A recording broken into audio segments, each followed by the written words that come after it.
दोस्तों नमस्कार। आप सभी का फिनटॉच के इस मीटिंग में स्वागत है दोस्तों।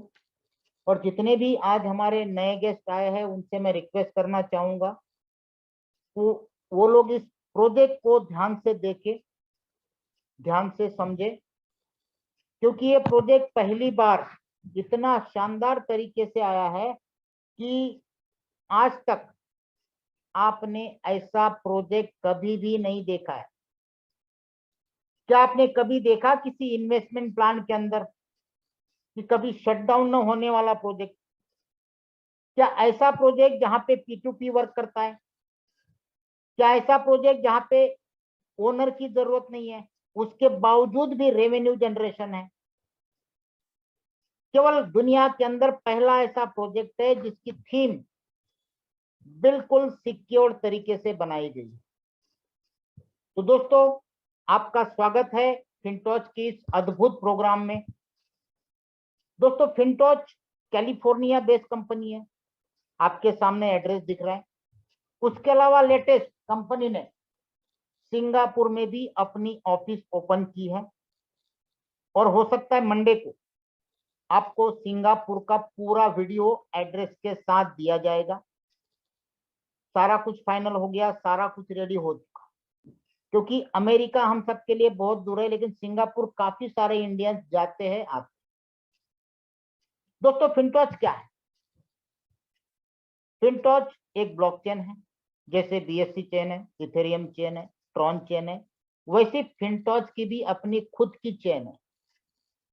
आपने मार्केट में काफी सारी ब्लॉकचेन देखी है, आप बोलोगे कई सारी ब्लॉकचेन है, बिल्कुल है, लेकिन वो ब्लॉकचेन किसी ना किसी लेयर पे काम करती। देख लेना आप, जितनी भी नई नई छोटी मोटी ब्लॉकचेन आई है उनके एड्रेस चेक करना, आपको एड्रेस से पता चलेगा कि उस चेन का एड्रेस किससे चालू होता है। 0x से चालू होता है, मतलब वो इथेरियम लेयर पे बनी है, ट्रॉन की नहीं बनी है। ट्रॉन की अपनी खुद की ब्लॉकचेन है, T से चालू होती है।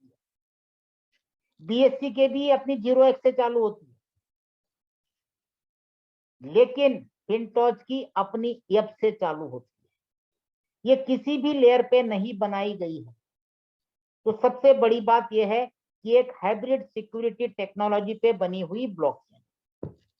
दूसरा, फिनटॉच एक डिसेंट्रलाइज्ड वॉलेट, जैसे आप ट्रस्ट वॉलेट को यूज करते हैं, ट्रॉनलिंक प्रो को यूज करते हैं, मेटामास्क को यूज करते हैं, वैसी ही फिनटॉच।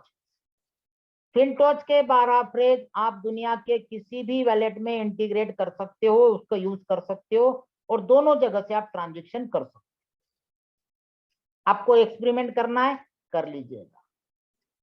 तो ये फिनटॉच है, और इसी फिनटॉच ने अपना एक बहुत ही शानदार ब्लॉकचेन के साथ कई सारे मल्टीपल प्रोजेक्ट्स लॉन्च करने का प्लानिंग किया है, जिसके अंदर 4 subject: smart contract, digital currency, record keeping और सिक्योरिटीज। इसके अंदर कुछ प्रोजेक्ट लॉन्च कर चुकी है, जैसे डिजिटल करेंसी में P2P lending, micro finance, record keeping के अंदर ओनरशिप, स्मार्ट कॉन्ट्रैक्ट के अंदर एस्क्रो और सिक्योरिटीज के अंदर इक्विटी। ये 4 प्रोजेक्ट लॉन्च कर चुके हैं। अगर मैं फिनटॉच की बात करूं दोस्तों, इसके फीचर्स की बात करूं, तो ये एक हाइब्रिड सिक्योर टेक्नोलॉजी पे बनी हुई ब्लॉकचेन है, जहां पे इन्होंने ऑटोमेटिक लिक्विडेशन और 0 रिस्क के साथ इसको बनाया गया है। इसी ब्लॉकचेन के साथ इन्होंने peer to peer blockchain finance बनाया है, और जिसको कहते हैं P2P lending and borrowing project. और जो लेंडिंग बोरोइंग प्रोजेक्ट है वो भी डिसेंट्रलाइज लिवरेज बेस है। 4 प्रकार की मार्जिन है: 20%, 30%, 40%, 50%। उसके अलावा फिनटॉच अपना STO भी मार्केट में लोगों को बांट रहा है। सिक्योरिटी टोकन ऑफरिंग, जिन्होंने अपना एक क्वाइन बनाया है FTH नाम का, वो अभी फिलहाल BEP20 पे है, लेकिन अपने ब्लॉकचेन पे, जो फिनटॉच की ब्लॉकचेन है, उस पे इनका ऑलरेडी FTC कॉइन रन है। आज आपको उसकी ब्लॉकचेन भी दिखा दूंगा। फिनटॉच एक high yield secure blockchain investment program. Blockchain अपना काम कर रही है, कॉइन अपना काम कर रहा है, वॉलेट अपना काम कर रहा है, और हम लोगों के लिए जो प्रोग्राम बनाया है उस प्रोग्राम का नाम है high yield secure blockchain investment lending and borrowing contract, जो चलता है P2P। P2P blockchain financial platform, जो एक हाइब्रिड टेक्नोलॉजी पे दोस्तों बनाया गया है। और इस प्रोग्राम के लिए सर्टिक ने सर्टिफाई किया हुआ है। सर्टिक दुनिया की सबसे बड़ी ऑडिटिंग कंपनी है, जिसके ऑडिट सर्टिफिकेट के बाद जो भी प्रोजेक्ट आपने कॉन्ट्रैक्ट के अंदर डाला है उसकी कोडिंग परफेक्ट है, ये बताया जाता है। हर एक के प्रोजेक्ट अलग अलग हो सकते हैं, थीम अलग अलग हो सकती है, प्लान अलग अलग हो सकते हैं। तो फिनटोच को लेंडिंग एंड बोरोइंग के लिए 87 का स्कोर मिला हुआ है, जो बहुत अच्छी तरह माना जाता है। और सर्टिक ऐसे ही किसी को सर्टिफिकेट नहीं देता है। इथेरियम को भी, जो दुनिया की सेकंड लार्जेस्ट करेंसी है, उसको भी 2.5 साल बाद दिया है। और आज भी सैकड़ों कंपनियां जो कॉन्ट्रैक्ट पे काम कर रही है लटकी पड़ी है। सर्टिक सर्टिफाई नहीं कर रहा है, जब तक वो अपने कोडिंग को परफेक्ट नहीं करेंगे तब तक सर्टिक सर्टिफाई नहीं कर पाएंगे। तो फिनटोच के लेंडिंग बोरोइंग प्रोजेक्ट को सर्टिक का सर्टिफिकेट मिला है, मतलब बहुत बड़ी बात है। और 90% लोग जो क्रिप्टो के जानकार है, सर्टिक के जानकार है, वो केवल इस सर्टिफिकेट को देख के काम कर रहे हैं कि जो प्रोजेक्ट बनाया है इसके अंदर कहीं पे भी कोई लूपहोल नहीं है, ना फ्यूचर में आ सकता है, ना कोई एडिटिंग कर सकता है। यह है फिनटोच। और यही न्यूज आप बाइनांस पे भी देख सकते हैं। बाइनांस के ऑफिशियल साइट पे टॉप 5 क्रिप्टो को हाईएस्ट रेटिंग दिया गया है, जिसमें चौथे नंबर पे फिनटोच का नाम आता है। और यहाँ पे बाकायदा लिखा गया है कि फिनटोच एक हाइब्रिड सिक्योरिटी टेक्नोलॉजी है, और साथ ही साथ इस टेक्नोलॉजी में मल्टीपल सिग्नेचर और जीरो नॉलेज प्रूफ की टेक्नोलॉजी का इस्तेमाल किया गया है, जिसके चलते यहाँ पे बोरोवर को जो लोन दिया जाता है वहां पे टॉप लॉस डाला जाता है, जिसकी वजह से किसी भी इन्वेस्टर का यहाँ पे लॉस होने का कोई भी चांस नहीं है। आप पढ़ सकते, टोटली फुल्ली डिसेंट्रलाइज सिस्टम। तो ये प्रोजेक्ट बहुत ही पूरे वर्ल्ड में धूम मचा रहा है। अब अगर इसके मैनेजमेंट की बात करें, जो कि जरूरत नहीं है, हम जिस प्रोजेक्ट में काम कर रहे हैं वहां पे किसी ओनर की जरूरत नहीं है, लेकिन जिन्होंने बनाया है वो सामने है, क्योंकि उनके केवल लेंडिंग बोरोइंग के नहीं, इसके अलावा ब्लॉकचेन, कॉइन, इक्विटी और कई सारे प्रोजेक्ट मार्केट में लॉन्च हो रहे, कुछ हो चुके, कुछ अपकमिंग है। तो पहला ऐसा सिस्टम डिसेंट्रलाइज है जिसकी सारी मैनेजमेंट सामने। तो फिनटोच के टीम मेंबर के अंदर दोस्तों जो कंपनी के सीईओ है mister Bobby Joy Lambert, CFO Donald K Marks, COO change हो चुके, अब आए हैं विलियम थॉमस, कंपनी के CTO mister Bruce Rainer, marketing director Theodora Walker और फाइनेंस डायरेक्टर पैट्रिसिया गेटनर। आपको टेक्नोलॉजी बता दी, कंपनी का विजन बता दिया, कंपनी की मैनेजमेंट बता दी, और इस मैनेजमेंट के साथ अभी लेटेस्ट ही सऊदी अरब एक रॉयल फैमिली ने $1 बिलियन का इन्वेस्टमेंट करके 18% की पार्टनरशिप ली है इनके इक्विटी में, क्योंकि इनकी इक्विटी भी है। इसके पहले इनके साथ एक बहुत बड़ी हस्ती थी जिसका नाम था मॉर्गन स्टैनली। मॉर्गन स्टैनली को 33% का स्टेक दिया था, उसके बावजूद भी वो सेटिस्फाई नहीं था, ज्यादा डिमांड कर रहा था, तो उसको कंपनी ने टर्मिनेट कर दिया और उससे कम अमाउंट में, कम परसेंटेज में मिडल ईस्ट की royal family as a partner आ चुकी। दोस्तों ये हमें जरूरत नहीं है, लेकिन एक बेस, एक स्टेबिलिटी के लिए सारी चीजें आपको बता रहा हूं, क्योंकि जिस प्रोजेक्ट के अंदर हम लोग इन्वेस्टमेंट कर रहे हैं या करने वाले, वो एक पूरी तरह से डिसेंट्रलाइज है, विदाउट ओनर, वहां ओनर की जरूरत नहीं है। फिर भी ये लोग खुलेआम कहते हैं कि ये प्रोजेक्ट हमारा है, हमने इस प्रोजेक्ट को बनाया है। इस प्रोजेक्ट को बनाने की शुरुआत मतलब ब्लॉकचेन को 2019 में की गई थी, और 2019 से कंटिन्यू इनका वर्क चलते चलते चलते 2021 तक 90% इनकी ब्लॉकचेन रेडी हो गई। इस ब्लॉकचेन के अंदर सुपरवाइजरी नोड जो लैंडिंग बोरोइंग में वैलिडेशन का और मॉनिटरिंग का काम करते हैं। एक जीरो नॉलेज प्रूफ पे इन्होंने टेक्नोलॉजी बनाई। आज आपको उस टेक्नोलॉजी का भी ग्राफ मैं दिखाने वाला हूं। इस टेक्नोलॉजी के लिए इसके सीईओ को दिसंबर 2021 में जब अमेरिका में एक ब्लॉकचेन समिट हुआ था, उस समिट के अंदर अवार्ड भी दिया गया है। आप देख पा रहे इतना शानदार तरीके से इन्होंने बनाया। अब इन्होंने इस डिसेंट्रलाइज प्रोग्राम को, जहां पे कोई ओनर हो नहीं सकता है, तो 100 अलग अलग कंट्रीज की कंपनियां इन्वॉल्व डिसेंट्रलाइज तरीके से, और उनको सुपरवाइजरी नोड बना दिया जिसमें बहुत बड़े बड़े नाम है। जैसे अगर आप कुछ देखना चाहो तो बिटगिव कैलिफोर्निया से है, लिंको सिंगापुर से है, क्रिप्टोज ऑस्ट्रेलिया से है, और क्वाइन सेंटर वाशिंगटन डीसी से है। ऐसी कुल मिला के 100 कंपनीज यहाँ पे सुपरवाइजरी नोड का डिसेंट्रलाइज तरीके से काम करती है। अब कंपनी ने जो टारगेट रखा, क्योंकि कंपनी की इक्विटी भी है, कि दिसंबर 2023 तक पूरे वर्ल्ड से 10 मिलियन की कम्युनिटी इस सिस्टम के अंदर लानी है, क्योंकि 2025 में इनको नास्डैक पे लिस्टिंग करना है, और जो कम्युनिटी क्रिएट करनी है 2023 तक, उस कम्युनिटी को क्रिएट करने के लिए ये हर एक कंट्री में इवेंट और रोड शो करते जा रहे हैं। जैसे इन्होंने शुरुआत नवंबर 2022 से की थी कम्युनिटी इकट्ठा करने का, सिलिकॉन वैली, वहां पे भी इन्होंने रोड शो इवेंट किया।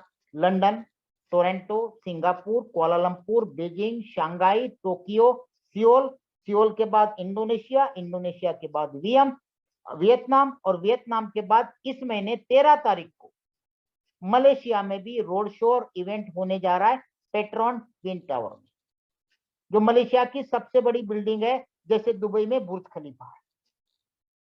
तो वहां पे बहुत बड़ा इवेंट करने जा रही है, और कंपनी 13 तारीख को अपनी पब्लिक चेन लॉन्च करने जा रही है। दोस्तों बहुत बड़ी बात, धीरे धीरे इनके इवेंट चालू हो गए जगह जगह पे, क्योंकि इनको 2025 में जब कम्युनिटी कंप्लीट हो जाएगी, टारगेट जो इन्होंने सोचा वो फुलफिल हो जाएगा, उसके बाद ये अपनी इक्विटी आईपीओ में लिस्टिंग करेंगे, और अमेरिका के सबसे बड़े एक्सचेंज, जो वर्ल्ड का सबसे बड़ा एक्सचेंज माना जाता है, नास्डैक के अंदर लिस्टिंग करेंगे। तब जाके इनका मार्केट कैप $10 बिलियन का चला जाएगा, जिसकी वजह से कंपनी एक यूनिकॉर्न कंपनी बन जाएगी। तो ये उनका विजन है, रोड मैप है, और उस रोड मैप के हिसाब से पूरे वर्ल्ड वाइड इनके प्रोजेक्ट चलते हैं। अभी कुछ ही दिनों में कंपनी का अपना दुनिया में पहली बार डिसेंट्रलाइज एक्सचेंज लॉन्च होने जा रहा है दोस्तों, जहां पे आप P2P फिएट करेंसी के साथ लेन देन कर पाओगे, जो दुनिया में आज तक किसी भी डिसेंट्रलाइज वॉलेट के पास नहीं है। तो ये कई सारे प्रोजेक्ट हैं। अब इस प्रोजेक्ट के अंदर हम लोग किस तरह से एंटर कर सकते हैं, कैसे स्टार्ट कर सकते हैं, जो कि एक डिसेंट्रलाइज प्रोजेक्ट है। यहाँ पे हम लोग एज ए इन्वेस्टर, जिसको लेंडर कहा जाता है, लेंडर मतलब इन्वेस्टर होते हैं, बोरोवर मतलब लोन लेने वाले, क्योंकि एक लेंडिंग बोरोइंग का एक डिसेंट्रलाइज कॉन्ट्रैक्ट है। आप लेंडर के द्वारा एज ए लेंडर $100 और $100 के मल्टीपल में शुरुआत कर सकते हैं। आपका जो कॉन्ट्रैक्ट रहेगा केवल 7 दिन का रहेगा, और ये 7 दिन तक डेली आपको 1% का प्रॉफिट दिया जाएगा। एग्जांपल देख लेते हैं। मान लो किसी ने $10,000 लगाया, तो उसको डेली का $100 आएगा। इस $100 को डेली प्रॉफिट विड्रॉल कर सकते हैं। कैपिटल 7 दिन के बाद आपको मिलेगा, क्योंकि आपका कॉन्ट्रैक्ट 7 दिन का है। 7 दिन के बाद आपके पास 2 ऑप्शन मिलेंगे आपको। चाहो तो आप इस अमाउंट को री इन्वेस्ट कर सकते हो, चाहो तो पूरा का पूरा कैपिटल लेके सिस्टम को क्विट कर सकते हो, बाहर निकल सकते हो। दोनों ऑप्शन आपके पास। और जो $100 आ रहा है उसको आप डेली विड्रॉल कर सकते हो। लेकिन अगर आपने जो डेली प्रॉफिट आ रहा है उसको अगर आप विड्रॉल नहीं करते हो, तो उस $100 से आपको एक्स्ट्रा अर्निंग मिलती है। क्योंकि आपने कितना लगाया था, $10,000 का एग्जांपल आपको बता दिया, डेली $100 आ रहे हैं। इसको आप डेली विड्रॉल नहीं कर रहे हो, तो ये $100 से डेली आपको 1.5% का प्रॉफिट मिलेगा। इन्वेस्टमेंट पे 1% और प्रॉफिट पे 1.5%। अगर 30 दिन तक इसको हम नहीं छेड़ते, तो 30 दिन का जो एवरेज बैठता है दोस्तों, वो बैठता है 38.1%। और डेली अगर विड्रॉल करेंगे तो 30% ही आएगा। यहाँ पे आपको एक्स्ट्रा बेनिफिट मिलता है। आपको जो डेली बेसिस पे प्रॉफिट आ रहा है, उस प्रॉफिट को आप कभी भी विड्रॉल कर सकते। 24 घंटे तक सिस्टम वेट करता है। अगर आपने प्रॉफिट को विड्रॉल नहीं किया, तो उसके ऊपर कंपाउंडिंग काउंट करना चालू कर देता है, जो कि कोई लॉकिंग पीरियड में नहीं रहता है। ये मत सोचना कि अगर मैं कंपाउंडिंग करूंगा तो मेरा प्रॉफिट लॉक हो जाएगा 7 दिन के लिए। नहीं, 7 दिन के लिए केवल आपका प्रॉफिट लॉक रहता है, 7वें दिन रिलीज होता है। लेकिन प्रॉफिट आपका कोई लॉकिंग पीरियड में नहीं रहता है, कभी भी निकाल सकते। रखे रहोगे 1.5% मिलेगा। और जब प्रॉफिट को हम विड्रॉल करने जाते हैं, तो उस प्रॉफिट पे 5% की फीस लगती है। लेकिन अगर कैपिटल निकालने जाओगे, तो कैपिटल में किसी भी तरह का कोई डिडक्शन नहीं, पूरी तरह से आपका है, वो आप कभी भी निकाल सकते हो 7 दिन का कॉन्ट्रैक्ट खत्म होने के बाद। केवल 7 दिन का कंटिन्यू करना है, आपकी मर्जी, निकालना है आपकी मर्जी। तो दोस्तों, ये पहला part, as a investor, as a lender, investment पे 1% और आए हुए प्रॉफिट पे 1.5%। एक चैप्टर खत्म हो गया। सेकंड पार्ट पे चलते हैं, जिसको कहते हैं हम लोग रेफरल प्रोग्राम। रेफरल प्रोग्राम के पहले आपको बता दूं, अगर आप 7 दिन तक विड्रॉल नहीं करते हो, तो वीकली आपका 9% बैठ, 1 महीने तक आप नहीं छेड़ते हो, एज इट इज रहने देते हो, तो ये 37.5 से लेके 38.1% बैठता है। और अगर 63 दिन तक आपने उसको नहीं छेड़ा, तो ये 100% प्रॉफिट आपको निकाल के देता है। और अगर 1 साल तक हर 2 महीने में आपने री इन्वेस्ट किया, तो आपको 1 साल में 64 गुना मिलता है। $100 का 6,400, $1,000 का $64,000 और $10,000 का $6,40,000 1 साल में आप कर सकते। साल में 64 गुना। तो ये पैरामीटर आपके सामने है एज ए इन्वेस्टर। अब रेफरल की बात करते हैं, क्योंकि यहां सारे हमारे लीडर बैठे हैं। ये आप हो, आपके डायरेक्ट में जितने लोग जुड़ेंगे, जितना इन्वेस्टमेंट लगेगा, उस इन्वेस्टमेंट पे जो आरओआई जाता है, उसका 15% आपको डेली बेसिस पे मिलेगा। जिसका एग्जांपल ये रहा। सपोज करो आपके नीचे पहले लेवल में $10,000 का बिजनेस हुआ, तो 10,000 वाले जितना इन्वेस्टमेंट किए उनको $100 डेली का जाना है, क्योंकि 1% का डेली का इंटरेस्ट है। तो उस $100 का 15%, यानी कि $15 आपको जाएगा। सेकंड लेवल की बात करते हैं। सेकंड लेवल पे जितना भी इन्वेस्टमेंट लगा है, उनके आरओआई का 10% आपको डेली बेसिस पे जाएगा, जिसका एग्जांपल ये रहा। $50,000 का मान लो आपके सेकंड लेवल में बिजनेस हुआ, उसका 1% जाना है टीम को, $500। उस $500 का आपको 10% मतलब $50 पर डे। अगर इस कैलकुलेशन से हम कैलकुलेट करते हैं डेली का इनकम, तो यहां आपका डेली $65 की इनकम स्टार्ट होती है।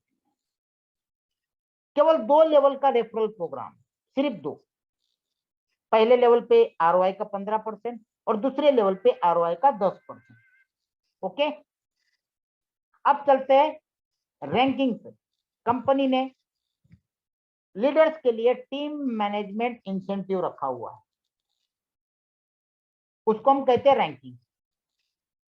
अब रैंकिंग के लिए क्राइटेरिया क्या है? सबसे पहली रैंक, आपके डायरेक्ट में 5 एक्टिव लोग होने चाहिए जिनका कम से कम $100 से इन्वेस्टमेंट होना चाहिए, मिनिमम 100 चलेगा, और $50,000 का टोटल टीम का बिजनेस। अब टोटल टीम में कहीं भी आ सकते, यहाँ पे जरूरी नहीं कि आपके 2 लेवल में बिजनेस चाहिए, 4 लेवल में चाहिए, 40, अनलिमिटेड डेप्थ में, अनलिमिटेड विड्थ में, टोटल आपके नीचे बिजनेस $50,000 होते ही आप बन जाते हो जनरल मैनेजर। और जैसे ही जनरल मैनेजर बनते हो, आपकी डेली की कम से कम $100 की इनकम पर डे चालू हो, क्योंकि जीएम रैंक के लिए आरओआई का 20% निकाला जाता। अब जीएम आप कब बने हो? जब आपके नीचे $50,000 का बिजनेस हुआ। अब $50,000 का डेली टीम में आरओआई कितना जाना है? $500। उस $500 का डेली आपको मिलेगा 20%, जो होता है $100 पर डे और $3,000 पर मंथ। क्लियर? जीएम का रैंक किसी को कोई डाउट नहीं है? सेकंड रैंक पे चलते। अब आपके नीचे 2 अलग अलग लेग में 2 जीएम बनते,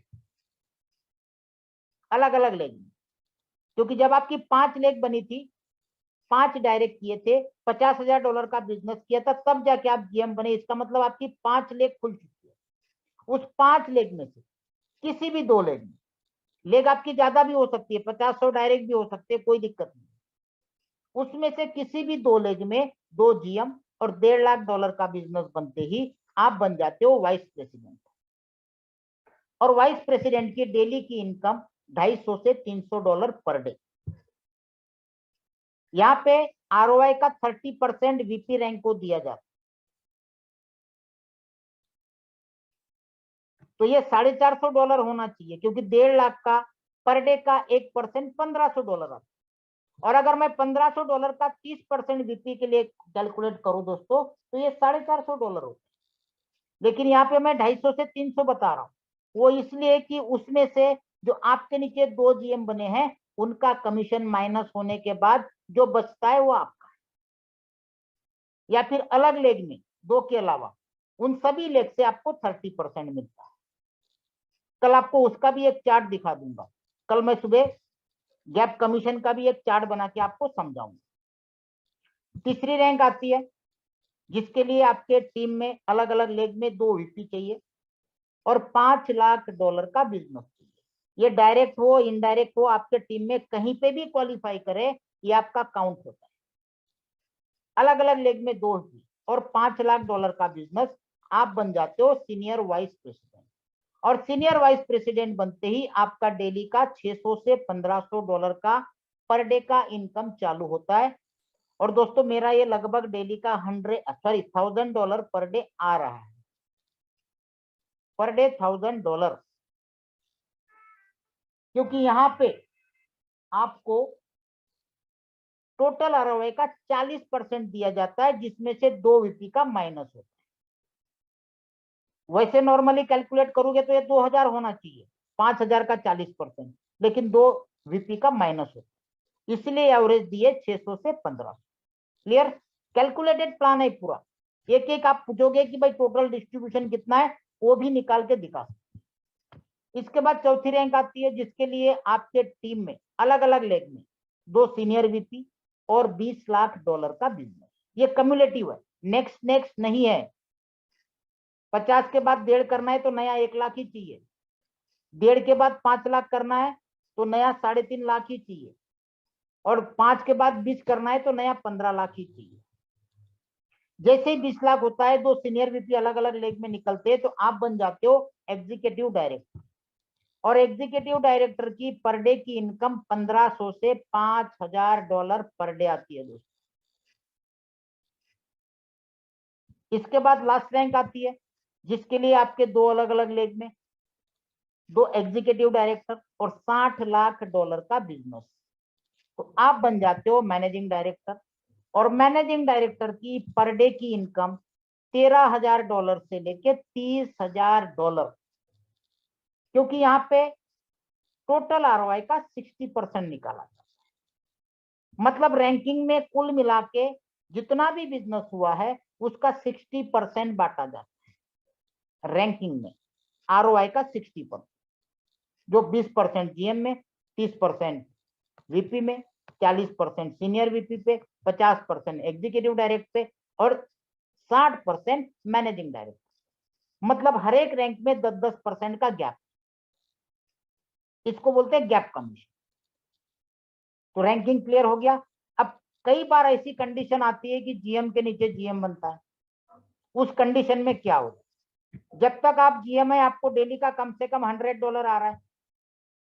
अब आप अकेले जीएम तो रहोगे नहीं, आपके नीचे भी जीएम बनेंगे, तो जरूरी है।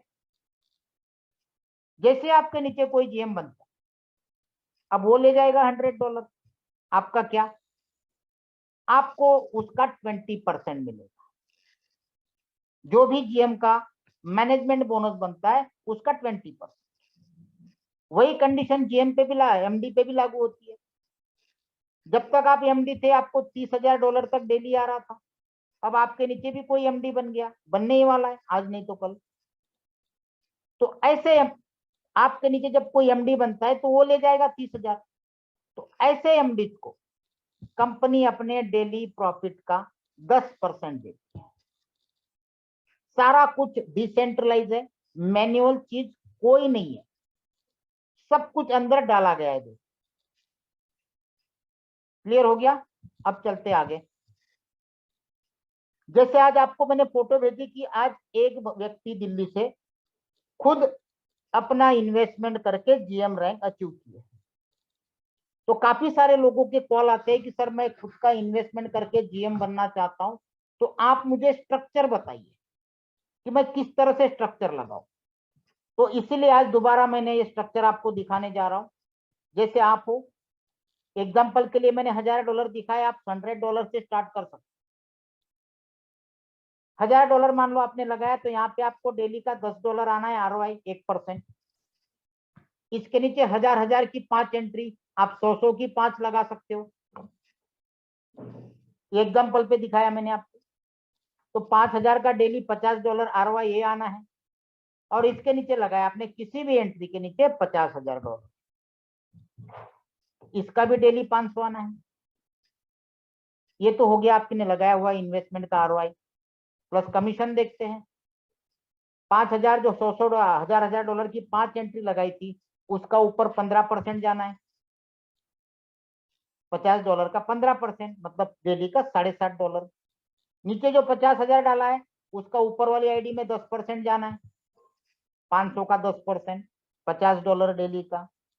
अब जो नीचे 50,000 की आईडी डाली थी उसका बीच वाले आईडी में भी 15% जाना है, क्योंकि वो उससे डायरेक्ट है। तो ये भी 500 का 15%, $75। इसके अलावा आप जीएम बन चुके हो, तो जीएम की कम से कम $100 की सैलरी। अब अगर ये पूरे स्ट्रक्चर के साथ टोटल करते हैं तो डेली का $792 आपको डेली आता है। और अगर महीने का काउंट करते हैं तो $23,775, जिसको आप डेली बेसिस पे विड्रॉल कर सकते हो। इसमें मैंने 1.5% का कंपाउंडिंग काउंट नहीं किया है।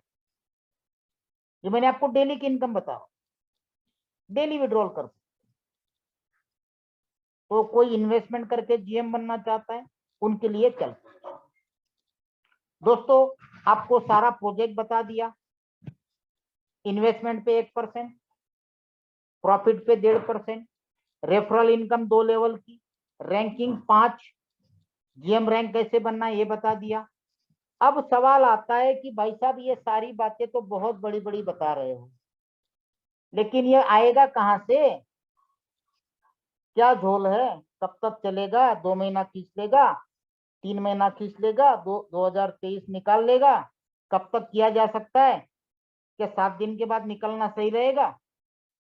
कई सारे सवाल आपको भी लोग पूछते हैं, मुझे भी पूछते हैं। ऐसे लोगों के लिए ये सब्जेक्ट जो मैं अभी आपको बताने जा रहा हूं, इसको ध्यान से समझिए, तब आप खुद समझोगे कि ये मनी रोटेशन है या फिर एक डिसेंट्रलाइज तरीके से P2P लैंडिंग बोरोइंग प्रोजेक्ट है। तो देखते हैं लैंडिंग बोरोइंग प्रोजेक्ट के अंदर सिस्टम कैसे वर्क करता है। इसको कहते हैं blockchain peer to peer short term loan financing. आपसे जो इन्वेस्टमेंट लिया जाता है उसके ऊपर आपको 1% दिया जाता है, और ये multi signature loan contract wallet के साथ कनेक्ट होता है। लोन वैलेट अलग बनते हैं, हर बार नया नया बनता है, और सामने जो लोन लेने आता है उसको ये लोन दिया जाता है डेली 2% और 2.5%, जहां पे इनकी हाइब्रिड सिक्योरिटी टेक्नोलॉजी काम करती है। जब बंदा लोन लेने जाता है तो इस सिस्टम के अंदर जो 100 सुपरवाइजरी नोट डाले हैं उसमें से रैंडमली 10 नोट सिलेक्ट होते, उनको भी पता नहीं कौन सिलेक्ट होने वाला, और उसमें से 3 की प्राइवेट की मैच होने के बाद ये लोन प्रोवाइड किया जाता है। अब जिसने लोन लिया वो क्या करता है? अगर उसने बाइनांस चेन पे BP20 में लोन लिया है, क्योंकि 4 मार्जिन है, 20%, 30%, 40% और 50%, जो भी मार्जिन में उसने लोन लिया उसका अपना खुद का भी फंड होना जरूरी है, उसके सामने ही उसको लोन मिलता है। अगर 20% पे चाहिए उसको तो 20% उसका, 80% लोन का, 30% पे चाहिए तो 30% उसका, 70% लोन, 40% उसका, 60% लोन, और 50-50 में आधा उसका आधा लोन। ऐसे करके ट्रेडिंग कर सकते। और BP20 में जाता है तो उसको पैनकेक पे ट्रेडिंग करनी पड़ती है, ट्रॉन चेन पे जाता है तो सनस्वैप पे करनी पड़ती है, और अगर इथेरियम चेन पे जाता है तो उसको यूनिस्वैप पे ट्रेडिंग करनी पड़ती है, जो चार्ट आपके सामने। जब ये ट्रेडिंग चालू करता है, स्वैपिंग चालू करता है, कि ट्रेडिंग मतलब यहाँ पे डिसेंट्रलाइज एक्सचेंज में स्वैपिंग कहलाता है। तो सिस्टम के अंदर लाइव आप देख सकते हो कि आज कौन कौन से चेन के कौन कौन से करेंसी ने ग्रोथ दिया। डिसेंट्रलाइज एक्सचेंज की बात कर रहा हूं, सेंट्रलाइज एक्सचेंज की बात नहीं कर रहा हूं। और हमारे जो टॉप मोस्ट जिन्होंने लोन लिया है उनके लोन के वैलेट एड्रेस दिखते हैं, उन्होंने किस किस टोकन के अंदर स्वैपिंग करके क्या क्या प्रॉफिट निकाला है, आज का उनका टोटल ROI कितना निकला है, ये भी आप ट्रांजैक्शन के साथ चेक कर सकते हैं।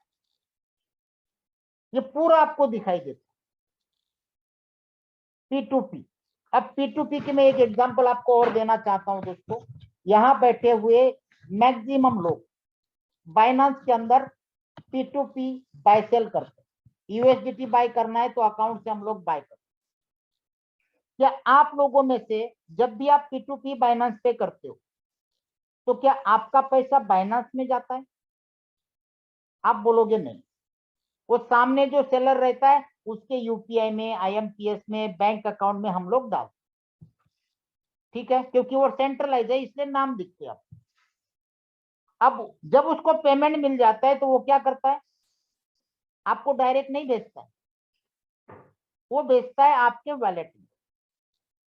लेकिन जब ये ट्रांजैक्शन दोनों के होते हैं उसके पहले सेलर को अपना वैलेट या अपने USDT फंडिंग वैलेट में रखने होते ताकि उसको वो छेड़ ना सके, पैसा आने के बाद सामने वाले के पास पहुंचने चाहिए।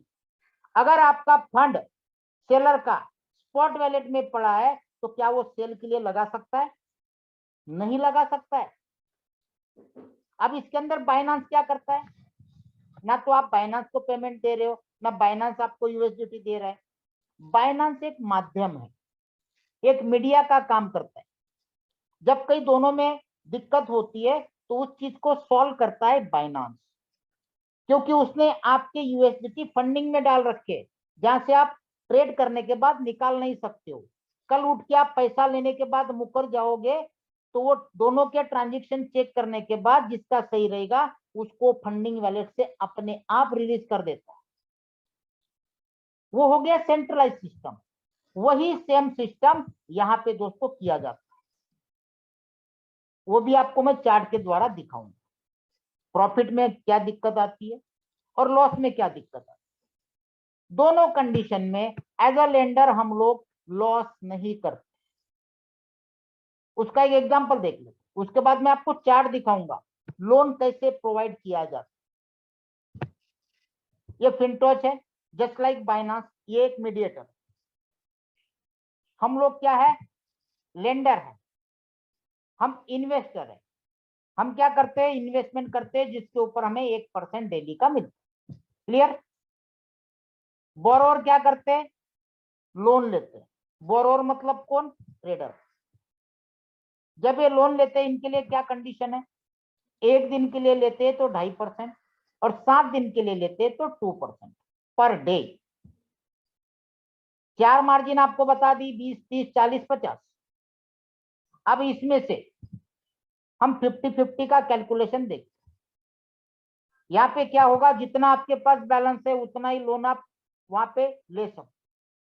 1000 आपके पास था, 1000 लोन लिया, 2000 पे आपने ट्रेडिंग चालू की और मान लो पूरे दिन में 7% का प्रॉफिट किया और प्रॉफिट तो 2000 पे काउंट हुआ, $140। अब यहाँ से सिस्टम कितना लेता है, 7 दिन का, डेली का 2%, 7 दिन का 14%। तो 1 दिन का अगर हम काउंट करते हैं, क्योंकि ये 7 दिन के लिए लोन लिए 2%, 1 दिन के लिए लेता तो 2.5% हम काउंट करते, तो सिस्टम में कितना गया, $20, जो कि 7 दिन बाद टोटल जाना है, पहले दिन नहीं जाना। उसके बावजूद भी बंदे ने लोन चुकाने के बाद भी $120 का प्रॉफिट किया। अब दूसरे पहलू से देखते हैं, बंदे ने लोन नहीं लिया, अपने $1000 पे ही उसने ट्रेडिंग चालू की और 7% निकाला, तो कितना प्रॉफिट निकलता, केवल $70। अब लोन लेके उसने 140, 7% ही प्रॉफिट किया, लेकिन प्रॉफिट हुआ 140, जिसमें से लोन चुकाने के बाद भी 70 की जगह उसका $120 का प्रॉफिट हुआ।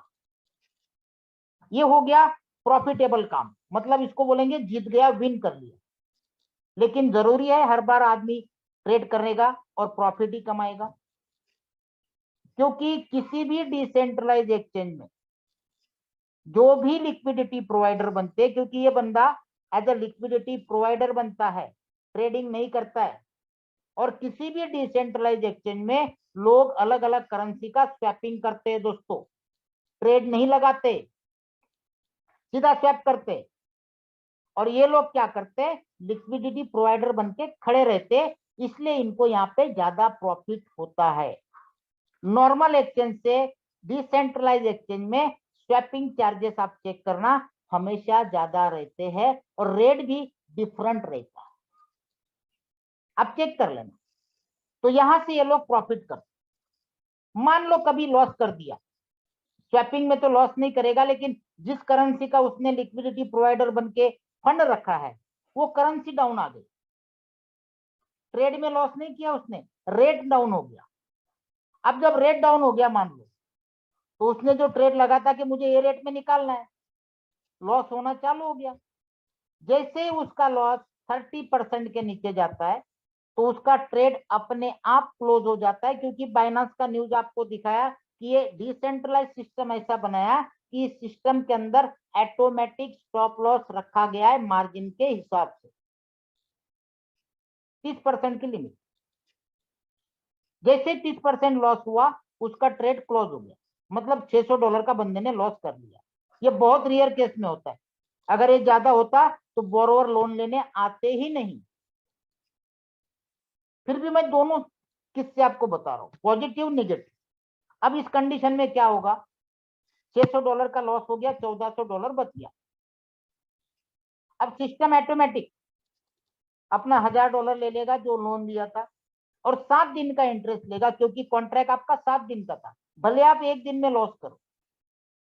और $140 का जो प्रॉफिट हुआ वो आपको दिया जाएगा और बचा हुआ आपका 1% है। बाकी रेफरल का जो सब जाने के बाद जो बचता है वो फिनटोच का। और उस बंदे को जो $260 बचे 1400 में से, वो उसके वॉलेट में चले जाते। तो ये पूरा रेवेन्यू जनरेट प्रोग्राम है जो कि डिसेंट्रलाइज तरीके से, आपका पैसा नहीं जाता है सिस्टम में। दिखाता हूं मैं आपको चार्ट, ये चार्ट पढ़ लो दोस्तों। यह है पूरा चार्ट जिसके तहत पूरा लैंडिंग एग्रीगेटिंग का काम चलता है, लैंडिंग और बोरोइंग। ये देखो एनोनमस नोट जनरेटर, अपने आप नोट जनरेट हो। जैसे ही कोई लोन लेने जाता है, अपने पास मल्टीपल सिग्नेचर डिपॉजिट कॉन्ट्रैक्ट बनता है, कोई एक सिंगल एड्रेस नहीं रहता, हर बार नया बनता है। बाकी जो स्मार्ट कॉन्ट्रैक्ट है वो उल्लू बनाने के धंधे होते हैं, एक ही एड्रेस में जमा होगा बकेट में और उसमें से बांटा जाएगा, और वो वैलेट खलास हो गया, घर पे चले जाओ। जिनको नॉलेज नहीं वो सवाल करते, सर कॉन्ट्रैक्ट एड्रेस क्या है, कितना लिक्विडेट है वहां पे। भाई साहब सिस्टम को तो समझो यार, हम क्या कर रहे क्या देख रहे। बगैर समझे बस छोटा सा कोई स्मार्ट कॉन्ट्रैक्ट में काम कर लिया तो अपने आप को पता नहीं कितना होशियार समझ लेते, सर कॉन्ट्रैक्ट एड्रेस दिखाओ, कितना बैलेंस पड़ा है मुझे चेक करना। अरे भाई वो स्मार्ट कॉन्ट्रैक्ट नहीं है, या हर बार नया एड्रेस जनरेट होता है, क्योंकि यहाँ पे किसी फिनटॉच के वैलेट में पैसा नहीं जाता है, इसको लोन वैलेट बोला जाता है, और ऑटोमेटिकली ये सिस्टम काम करता है। इसके अंदर सारे एल्गोरिदम कोडिंग सब ऑटोमेटिक डाली गई है, जिसकी वजह से हमारा पेमेंट फिनटॉच के कंट्रोल में नहीं रहता है दोस्तों। आप जितने भी लोगों ने इन्वेस्टमेंट किया है वो सारे अपने एड्रेस चेक कर ले किस एड्रेस पे गया है, और जितने भी लोग इंडिया में जुड़े हैं किसी का भी एड्रेस मैच हो तो मुझे बताना। हर बार नया एड्रेस जनरेट, और ये फर्जी चलाने वाले जो स्मार्ट कॉन्ट्रैक्ट होते हैं वो अपने एक ही एड्रेस में डिपॉजिट करते, मुश्किल से 2 या 3। और यहाँ इंडिया में जितने अभी हजारों लोग जुड़ चुके हैं, किसी का भी एड्रेस डिपॉजिट का जो हम कॉन्ट्रैक्ट बाय करते सेम नहीं मिलेगा। तो चीजों को समझो यार, 5 उंगलियां एक बराबर नहीं होती है। समझे बगैर बस कुछ लोग तो ऐसे प्लान देखना नहीं भाई साहब सेटिंग क्या है, उनको अपने सेटिंग की पड़ी होती है। बड़े बड़े लोग, अब कई कई लोगों को क्या बताओ यार, बोल नहीं सकता मैं। एक रियल जेन्युइन, अब इसी सिचुएशन में मुझे बताओ इस सिस्टम को क्या होगा जब फिनटॉच के पास रुपया नहीं जा रहा है। अब फिनटॉच के पास जाता क्या है, केवल ये जो डिफरेंस आता है लॉस होने के बाद वो एक जाता है। दूसरा, पूरे सिस्टम का जो डिस्ट्रीब्यूशन है 1.92% है, जिसमें 1% ROI, 0.25% रेफरल, 0.6% रैंकिंग और कंपाउंडिंग का, ऐसा कुल मिला के 1.92% जाता है। और कंपनी मिनिमम डेली का, सिस्टम का जो डिसेंट्रलाइजर 2% का मिनिमम जनरेशन। अगर एक बंदे ने सेम डे लॉस किया तो पर डे 14% भी प्रॉफिट होता है, तो हम 2% मान के चले तो इस कंडीशन में 0.08% सिस्टम में जाता है। तीसरा, इनकम, जब हम प्रॉफिट को विड्रॉल करते हैं तो 5% की जो फीस जाती है वो सिस्टम के लिए जाती है। इसके अलावा चौथी और सबसे बड़ी इनकम बताता हूं, क्योंकि कंपनी का अपना डिसेंट्रलाइज वैलेट है, just like Trust Wallet, MetaMask, TronLink pro, सारे सिस्टम वही से रन होने, वैलेट से आप कर ही रहे हो। तो वहां पे जो ट्रांजेक्शन फीस होती है वो चलती है 60-40 के रेशो में सभी वैलेट की। 40% नेटवर्क फीस में जाता है और 60% वॉलेट जिनका है उनको जाता है। ऐसे नहीं trust Wallet, MetaMask, TronLink pro आपको फ्री में सर्विस देते, उनका एड्रेस पहले से डिसेंट्रलाइज तरीके से कनेक्ट होता है, उनके पास डेली मल्टीपल करेंसियां जाती है अलग अलग चेन की। तो सेम सबसे बड़ा इनकम इनका ही है। और आने वाले टाइम में दोस्तों लोग ट्रस्ट वैलेट, मेटामास्क, ट्रॉनलिंक को भूल जाएंगे और दुनिया फिनटॉच को टॉप पे लेके आई, क्योंकि फिनटॉच के साथ कई सारे बेनिफिट आ रहे हैं। और आज की डेट में दुनिया में फिनटॉच करने के कई सारे रीजन है दोस्तों। अब इसके साथ साथ आपको और एक बेनिफिट कंपनी देती है, क्योंकि कंपनी स्टॉक मार्केट में लिस्टिंग होने जा रही है 2025 में, और जब ये 2025 में लिस्टिंग हो जाएगी तो अभी से हर एक इन्वेस्टर को 30% इक्विटी देना चालू कर दिया इन्वेस्टमेंट के हिसाब से। उसका एग्जांपल देख लो, मान लो आपका $10,000 का इन्वेस्टमेंट है, तो आपको डेली $100 आ रहा है। जिनको भी ROI का $100 आता है उनको $1 वैल्यू का FTH कॉइन दिया जाता है। दोनों एग्जांपल साथ में दिए मैंने। $100 का ROI जिसका भी बनता है उसको $1 वैल्यू का FTH कॉइन दिया जाता है, जो कन्वर्ट होना है इक्विटी में, फिनटॉच की इक्विटी। तो आपके पास जितने भी FTH कॉइन होंगे उसके बदले में जो इक्विटी कंपनी की लिस्टिंग होगी उसके शेयर्स दिए जाएंगे वैल्यू के। अब ये पॉइंट में इकट्ठा होते होते मान लो आपके पास 0.1 FTH आ गया, एक नहीं, क्योंकि केवल इसकी क्वांटिटी है 50,000। FTH की क्वांटिटी 50,000 है और आज का रेट दोस्तों इसका $24,500 चल रहा है। मैं ये 18,000 बता रहा हूं, आज का रेट चेक करो, $24,500 है एक FTH का, जिसकी आज की वैल्यू मेरे ख्याल से $250 या $250 करोड़ है, $250 करोड़।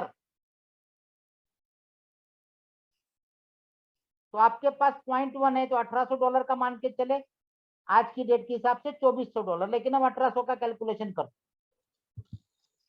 जब ये लिस्टिंग होगा, फिनटॉच का जो यूनिट प्राइस रहेगा, शेयर का प्राइस रहेगा केवल 1 सेंट रहेगा, और आपके पास FTH कॉइन है। उस कॉइन के जितनी वैल्यू है उतने वैल्यू के आपको शेयर्स दिए जाएंगे। जैसे 1800 है, 1 सेंट से डिवाइड करोगे तो 1,80,000, और आज के रेट से करोगे तो 2,24,000, क्योंकि 2400 का रेट चल रहा है। अब फ्यूचर में मान लो लिस्टिंग होने के बाद $1 पे शेयर चला जाता है तो $1,80,000, और $10 पे चला जाता है तो $18,00,000, जिसके लिए हमने ₹1 भी खर्चा नहीं किया है, क्योंकि फिनटॉच अपने इन्वेस्टर को 30% पार्टनरशिप देती है। डिपेंड करता है आप किस लेवल पे इन्वेस्टमेंट करते हैं। क्लियर है? इस तरीके से इक्विटी कंपनी ऑफर कर रही है। इन्वेस्टर के लिए 30%, रॉयल फैमिली को दे दिया 18%, $1 बिलियन के सामने, और खुद रखा 52%, जिसके लिए हमें कुछ नहीं करना है, ऑटोमेटिक आना है थोड़ा थोड़ा थोड़ा पॉइंटों में। और इसीलिए मैं 0.1 बता रहा हूँ, एक कॉइन नहीं बता रहा हूँ। एक कॉइन तो बहुत बड़ा होता है, $25,000। तो ये पूरा सिस्टम जेन्युइन है, लीगल है, ऑथेंटिकेट है, और दुनिया में इसको करने के पीछे लोगों के 4-5 रीजन है, जिसमें से 4 टॉप रीजन आपके सामने पेश। ऑडिटेड बाय सर्टिक, जिसके सर्टिफिकेशन के बाद उस कॉन्ट्रैक्ट पे दुनिया की कोई भी एजुकेटेड व्यक्ति क्रिप्टो की उंगली नहीं उठा सकता। सेकंड, रजिस्टर्ड कंपनी है कैलिफोर्निया से और लीगल कंपनी है। तीसरा, वर्ल्ड वाइड कम्युनिटी, इंडिया 0 है अभी, 0, और पूरे दुनिया में 500 500 600 600 अचीवर निकल चुके हैं। दोस्तों इस महीने में इंडिया में इवेंट होने वाला था, लेकिन इंडिया उसके काबिल इस महीने में नहीं बन पाया। हम हमारी बात कर रहे हैं, हम उस काबिल नहीं बन पाए कि कंपनी इंडिया में इवेंट कर सके, इसलिए उन्होंने मलेशिया में रखा है, क्योंकि मलेशिया में 600 अचीवर निकल चुके। इंडिया में अभी 10-15 भी GM नहीं है। जहां अचीवमेंट नहीं है वहां इवेंट और रोड शो करके कंपनी करेगी। सबसे इतनी बड़ी कंट्री होने के बाद हम पूरे दुनिया में सबसे पीछे फिनटॉच। हमारे इंडिया में अभी तक SPP के ऊपर कोई नहीं बना है, GM VP SPP बस, एग्जीक्यूटिव डायरेक्टर अभी तक कोई नहीं बना, मैनेजिंग डायरेक्टर की तो बात ही छोड़ दो। और दुनिया में सैकड़ों एग्जीक्यूटिव डायरेक्टर बन चुके हैं, और 40-50 मैनेजिंग डायरेक्टर भी बन चुके हैं। तो सोचो, आज पूरे दुनिया में वर्ल्ड वाइड कम्युनिटी काम कर रही है। ऐसी कोई कंट्री बाकी नहीं जहां पे फिनटॉच का काम नहीं चल रहा है, और सबसे लास्ट में हम चल रहे हैं स्लो स्पीड में। तो मतलब वर्ल्ड वाइड कम्युनिटी। और चौथा, latest blockchain technology, hybrid security technology पे बना हुई टेक्नोलॉजी। तो दोस्तों ये सारे के सारे प्रोजेक्ट है, सिस्टम है, ये सारी चीजें आपके सामने। आप यूट्यूब पे कैलिफोर्निया में, उसके बाद सर्टिक में, बाइनांस में इसका एप्लीकेशन चेक कर सकते हो। इसके phrase Trust Wallet, MetaMask, TronLink pro में डाल के देख सकते हो। ट्रस्ट वैलेट के फ्रेज इनके वैलेट में डाल के देख सकते हो। विड्रॉल करके देख सकते हो, 1 मिनट के अंदर विड्रॉल होता है। सब कुछ डिसेंट्रलाइज, और हमारा पैसा सीधा बोरोवर के पास जाता है, जैसे हम बाइनांस में P2P कर, सेम उसी तरह प्रोजेक्ट। तो ये सारी चीजें आप लोगों को बताई है, और इसके बाद भी आपको अगर इस सिस्टम में बिलीव है तो आप इस सिस्टम को कर सकते हो। अब मैं चाहता हूं कि हमारे जितने भी कोर्स है, या फिर कोई ऐसा बंदा